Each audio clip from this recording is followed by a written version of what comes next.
시간을 선택하는 것은 시간을 절약하는 것이다. 영국 철학자 프랜시스 베이컨의 말입니다. 한 강연장에서 있었던 일입니다.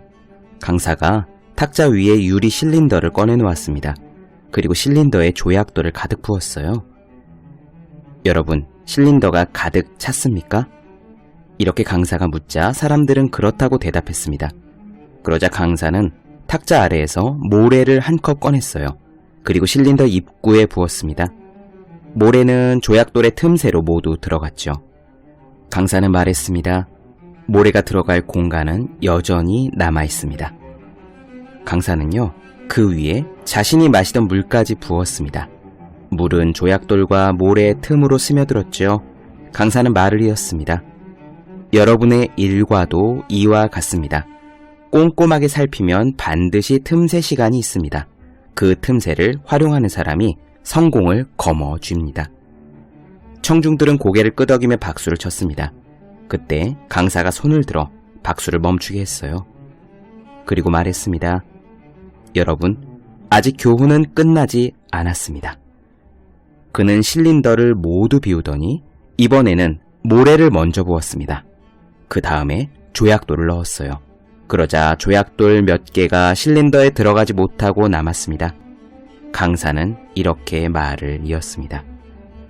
작은 것을 넣은 후에 큰 것을 넣으면 다 들어가지 않습니다.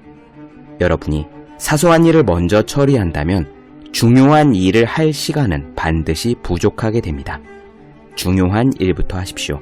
그것이 삶을 바꾸는 방법입니다. 365 공비타민 시간 관리의 원칙의 한 대목으로 시작합니다.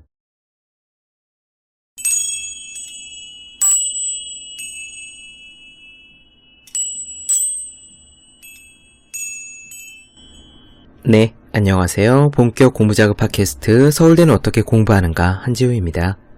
우리는 지금 사이토 다카시 교수의 혼자 있는 시간의 힘을 나눠드리고 있습니다. 박경철 선생님이 강의에서 그런 이야기를 한 적이 있습니다. 사람들은 젊음을 발산이라고 생각한다.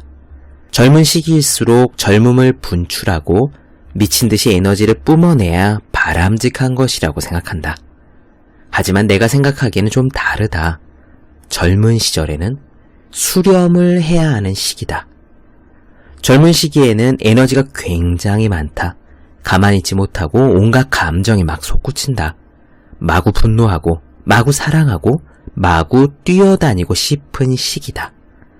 그런데 왜 그런 시절에 수렴을 하라고 이야기를 하느냐? 그 에너지의 고삐를 잡지 않으면 에너지는 흩어져 버리고 만다. 그리고 젊은 시절이 가고 나면 아무것도 남지 않는다. 젊을 때는 그 에너지가 무한할 것 같지만 절대로 그렇지 않다. 20대가 지나고 30대가 절반쯤 가고 나면 자기 안에 에너지가 그렇게 많은 것이 아니라는 사실을 조금씩 깨달을 거다. 그래서 젊은 시절에 에너지를 다 쓰고 나면, 다 분출하고 나면 그 뒤에 삶이 공허해진다. 재미도 의미를 둘 것도 잘하는 것도 없이 그저 젊을 때가 좋았지 소리만 하면서 살게 되기가 쉬운 거다. 젊은 시절에는 수렴을 해야 한다. 자기 안으로 수렴해서 에너지를 안으로 모아서 깊이 생각하고 배우고 고민하고 무언가를 쌓아야 한다. 그게 진짜 젊음이다. 네, 저는요 헬스를 하다가 그 부분, 시골의사 박경철 선생님이 강의를 하는 그 부분을 들었습니다. 정말 옳다구나 싶었죠. 30 중반을 넘어가는 제가 생각하기에, 그리고 저 자신과 주위에 있는 친구들을 떠올려 보건대 정말 맞는 이야기였습니다. 그렇잖아요. 왜 젊은 시절에는 10대, 20대 이럴 때는 가만히 있어도 막 빛이 나지요. 제가 가끔 고시촌에 있는 녹두거리를 가면은 거기 대학 신입생들이 단체로 술을 마시고 막 으쌰으쌰 하는 때가 있어요. 다른 분들은 어떻게 생각할지 모르겠지만 저는 그 모습을 보면 참 부럽기도 하고 아름다워 보이기도 하고 뭐 그렇습니다. 그런 게 다 젊음의 힘인 거죠. 뭘 해도 빛나지 않습니까? 그리고 저 역시, 제 친구들 역시 그럴 때가 있었습니다. 하지만 좀 더 나이가 들면요, 그 자체만으로 빛나는 시기는 왠지 사라지고 맙니다. 넘치는 에너지가 온데간데 없이 사라지면 이렇게 방향성을 잃고 답 없는 고민과 막막한 불평들만이 그 자리를 대신하는 것 같아요. 도울 김용옥 선생님도 언젠가 똑같은 이야기를 한 적이 있어요. 텔레비전 강의 어딘가였던 것 같은데 그분이 말씀하시기를 젊은 시절에는 미친 듯이 공부를 해야 한다라고 단언했습니다. 그 공부가 꼭 대학 공부, 대학원 공부는 아닐 거예요. 고시 공부나 수험 공부 같은 것에 한정된 것도 아닙니다. 예술이든 기술이든 글쓰기가 되었던 자기가 가야 할 분야가 있고 그 분야에서 미친 듯이 무언가를 배워서 공부를 해야 한다라는 거죠. 그렇게 젊은 시절에 열심히 갈고 닦아야 공부를 해야 그 힘이 평생을 살아갈 힘이 된다라는 말씀이었습니다. 저는 이 사이토 다카시 교수도 같은 표현을 한다고 생각이 됩니다. 젊은 시절에는 에너지를 기술로 변환해 놓아야 한다라고 다카시 교수는 말하죠. 지금 세대는 고독의 장점을 모른다라고 지적하기도 합니다. 침잠이라는 단어도 쓰지 않는다고 말해요. 그리고 지금의 대중문화가 너무 소비적이고 너무 가볍고 너무 애써 밟기만 하기 때문에 사람들이 혼자 있는 시간의 힘을 모른다라고 다카시 교수는 안타까워합니다. 스스로의 인생을 끌고 나가는 힘은요, 자기 자신에 대한 기대감인데 그 기대감은 고독이 아니면 생기지 않는다는 거예요. 애써 더 밝게, 가능한 행복하고 즐겁게 라는 모토를 내세우는 지금의 문화와 이런 광고 마케팅의 홍수 속에서 우리들이 고독의 힘, 수렴의 힘, 공부하고 노력하는 힘을 잃어버린 것은 아닌지, 그 가치를 잃고 삶의 균형이 무너진 것은 아닌지 생각해 봅니다. 오늘의 이야기 시작해 보겠습니다.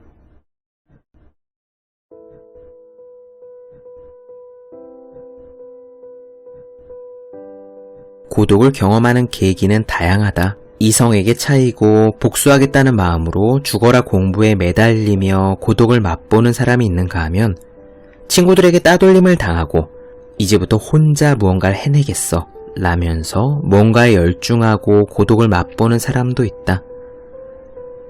그럴 때 평소 같았으면 상처받고 우울해하겠지만 관점을 바꾸거나 상대와의 관계를 딱 끊음으로써 자신을 다시 일으켜 세우는 사람도 있다. 극단적인 방법일지 모르겠지만 그것도 전형적인 단독자의 스타일 중 하나라고 생각한다. 나는 20대 때 자주 한밤에 공원에서 테니스 라켓을 휘둘렀다. 그 무렵에는 친구도 없었고 남아도는 시간이 너무 많았다.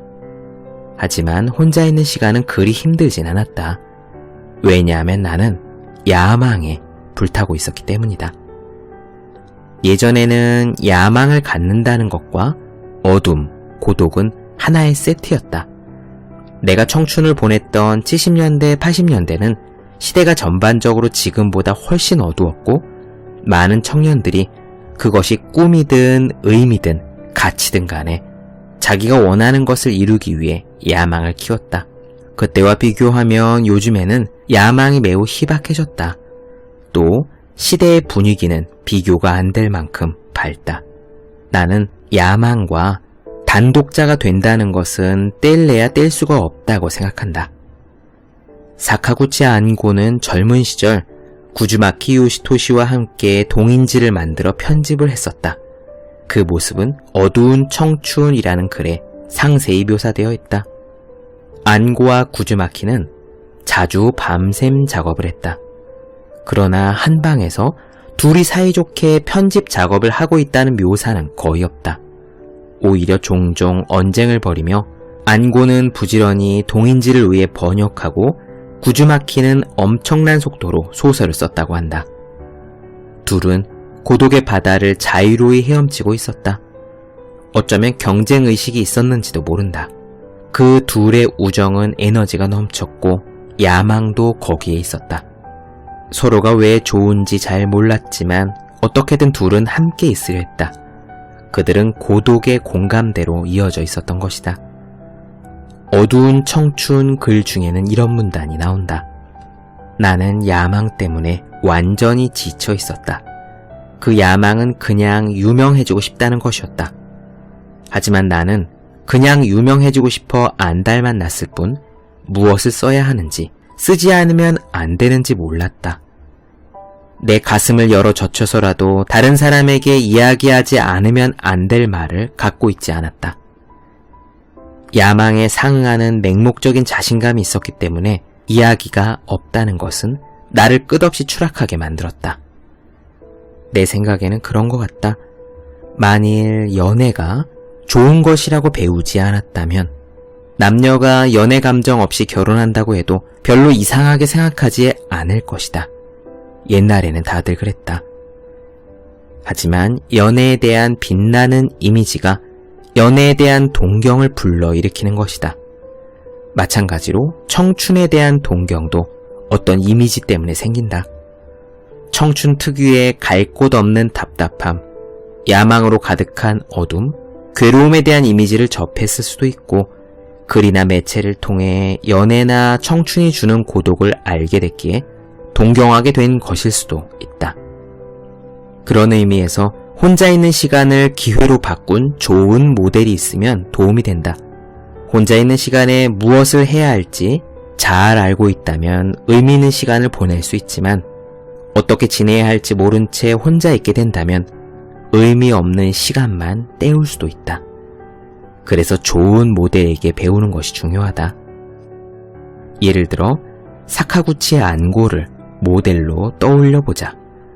그를 생각하면 소설을 써보자, 내키는 대로 행동해보자 같은 다양한 이미지가 떠오를 것이다.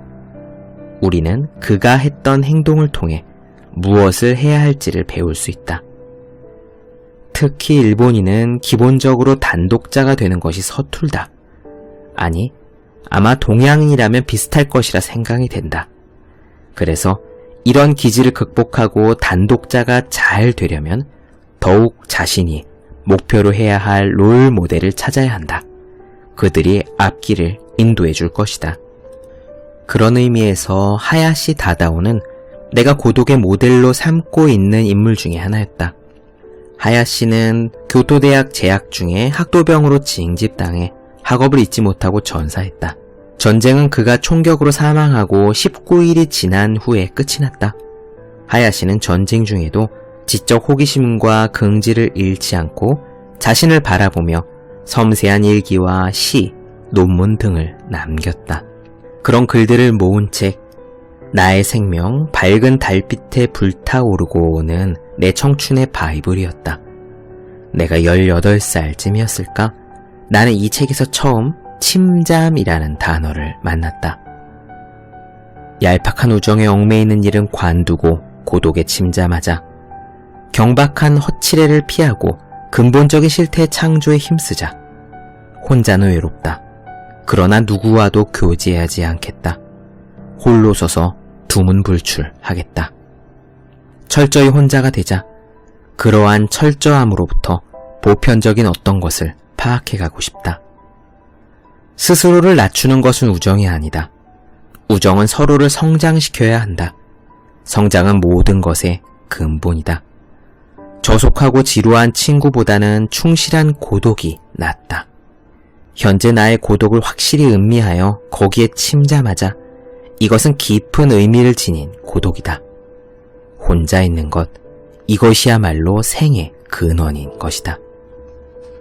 이런 식으로 그는 고고하게 살아가고 싶다는 열정과 고독의 한탄을 겪고 있었다. 나는 침잠이라는 말을 좋아한다. 물속 깊숙이 잠기면 무음의 세계를 떠도는 듯한 고요함에 휘감긴다. 그런 고요함 속에서 혼자 무언가에 몰두했다고 하자. 그렇게 만들어진 것은 영원히 사라지지 않는다. 요즘에는 침잠이라는 단어를 별로 사용하지 않지만 예전에는 참 중요한 말이었다. 고요하게 침잠에 있는 친구는 겉보기에도 티가 난다. 지금은 침잠 중이라 함께할 수가 없어 라는 표정이 쓰여있는 친구의 얼굴을 보면 그래, 너는 침잠 중이구나. 내가 떠오를 때까지 기다려둘게 하고 잠시 스스로 있게 내버려 두었다. 우리들 친구 사이에는 그런 암묵적인 규칙이 있었다. 그런데 지금은 혼자 생각에 잠겨 있으면 음흉한 녀석이다 라고 비난당하기 일쑤다. 누구와 언제든 대화할 수 있다는 밝고 따뜻한 얼굴을 해야 한다. 잠깐 잠겼다가 떠오르는 잔 물결 같은 침잠을 반복하는 것은 별로 도움이 되지 않는다. 실력을 비약적으로 늘리려면 3개월이나 6개월 정도 몰아서 침잠해야 한다. 그러므로 그동안 무엇을 할지 정한 다음에 단번에 하면 좋다. 예를 들어 이번 3개월 동안에는 고전만 읽자. 1년에 영화를 200편 정도 미친 듯이 보자. 달리는 습관을 들이자. 재즈나 클래식 음악의 세계에 푹 빠져보자. 이렇게 정한 뒤에 목표를 정한 그 일에 집중한다. 그렇게 일정한 시간을 보내면 눈에 띄는 성장을 하게 될 것이다. 이때 노트를 활용하면 효과적이다. 노트에 달성하고 싶은 목표를 하나씩 적어가면 목표를 이루기 위해 몰두하고 싶은 기분이 커진다. 하나를 달성하면 또 하나를 더 쓴다. 앞에서 소개한 하야시 다다오도 종종 독서 계획이나 공부, 건강 관리에 관한 목표를 쓰곤 했다. 하야시 다다오의 나의 생명 밝은 달빛에 불타오르고는 나를 완전히 흔들어 놓았다. 정말 훌륭한 스승을 얻고 싶다. 차분히 앉아서 아름다운 자기의식, 그것을 목표로 매진하고 싶다. 라는 등의 문구가 써져 있는 페이지를 펼칠 때마다 구절구절에 공감하면서 단숨에 글에 빠져들었다. 나를 사로잡은 것은 하야시의 마음이었다. 그는 자기 자신에게 거는 기대가 매우 컸다. 그는 날마다 노력하면서 성장할 자신의 모습을 확신하고 있었던 거다. 말이 쉽지 스스로에게 무언가를 기대하기란 절대로 쉬운 일이 아니다. 재능 있는 사람일수록 자부심이 클 거라고 생각하지만 실제로 스스로에게 기대하는 생각, 즉 자기력은 재능과는 무관한 거다. 하지만 재능이 좀 부족하더라도 높은 자기력을 갖고 있다면 그것이 성장의 동력이 되어주기 때문에 결과적으로 성공할 가능성이 크다. 젊은 시절 가눌 길 없는 고독을 버티게 해줄 힘은 자신에 대한 기대밖에 없다. 나는 자기 자신에 대한 기대를 뜻하는 자기력이라는 말을 학창시절 내내 가슴에 새겼다. 다시 한번 말하지만 능력보다 중요한 것은 자기에 대한 기대감, 자기 자신에 대해서 무엇을 기대하는 자기력인 것이다.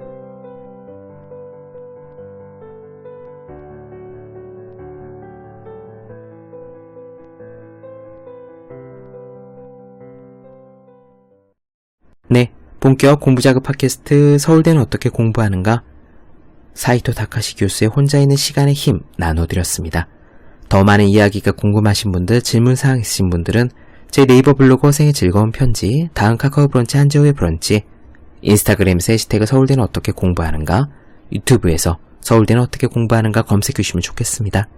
또 매일매일 공부하시는 분들, 여러분 주변에 매일매일 공부하시는 그분들을 위해서요, 하루 한 페이지씩 읽고 공부할 의지를 북돋는 책, 보기만 해도 공부하고 싶어지는 365 공부 비타민 선물해 주시면 좋겠습니다. 오늘은 여기까지 할게요. 전 다음 시간에 뵙겠습니다. 여러분 모두 열심히 공부하십시오. 저도 열심히 하겠습니다.